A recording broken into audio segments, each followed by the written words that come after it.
Good morning students, time for class second Hindi व्याकरण। Okay, page number 13।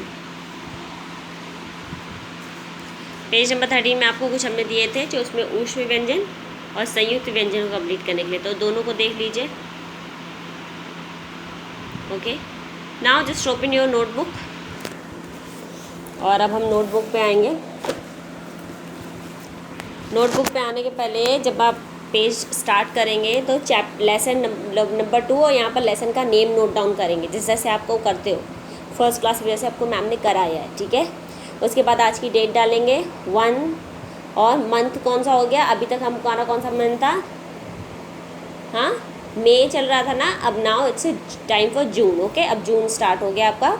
तो 1 तारीख है जून की और ईयर कौन सा है? 2020। ओके, ये आपकी हिंदी सेकंड का वर्क है क्योंकि हिंदी सेकंड सब्जेक्ट है। ओके, सबसे पहले हेडिंग डालिए प्रश्न उत्तर। केवल इतनी हेडिंग डालिए, लंबी हेडिंग डालने की ज़रूरत नहीं है। ठीक है, अब लिखेंगे प्रश्न नंबर 1। आपकी बुक में जो पहला प्रश्न दिया है वो दे रखा है, वर्ण किसे कहते हैं, इसके कितने भेद हैं। ठीक है, तो इसका आंसर हमने नोट डाउन लिखा है, इसको आराम से देखिएगा। जिस मूल ध्वनि के टुकड़े ना किए जा सके, जिस मूल ध्वनि कोई टुकड़े ना किए जा सके उसे वर्ण कहते हैं। मतलब समझे कैसे टुकड़े ना किए जा सके?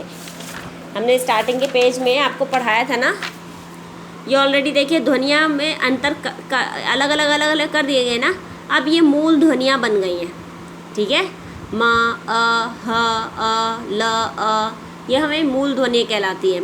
अब इनके और टुकड़े नहीं किए जा सकते हैं, तो ये ही हमारा वर्ण कहलाता है। ठीक है, तो इसी का मतलब ये हुआ कि जो हमारी जिस मूल ध्वनि के टुकड़े ना किए जा सके उसे वर्ण कहते हैं।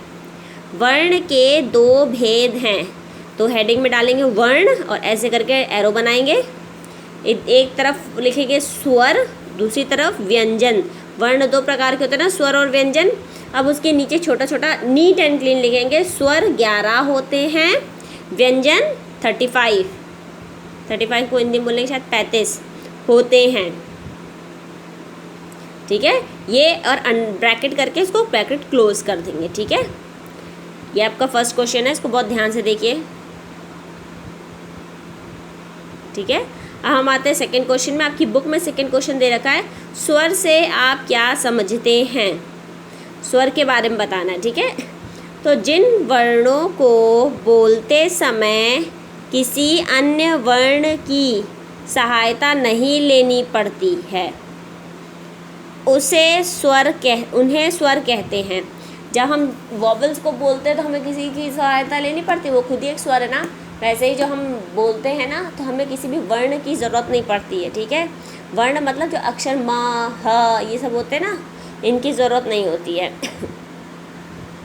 बोलते समय, इसीलिए हम इसको स्वर कहते हैं। तो फिर से एक बार रिपीट करें, जिन वर्णों को बोलते समय किसी अन्य वर्ण की सहायता नहीं लेनी पड़ती, आप है हटा दीजिए। ठीक है, नहीं लेनी पड़ती, यहाँ पर कॉमा, उन्हें वर्ण कहते हैं। जिस वर्ण को बोलते समय किसी भी अन्य जिन वर्णों को बोलते समय किसी अन्य वर्ण की सहायता नहीं लेनी पड़ती उसको क्या कहते हैं?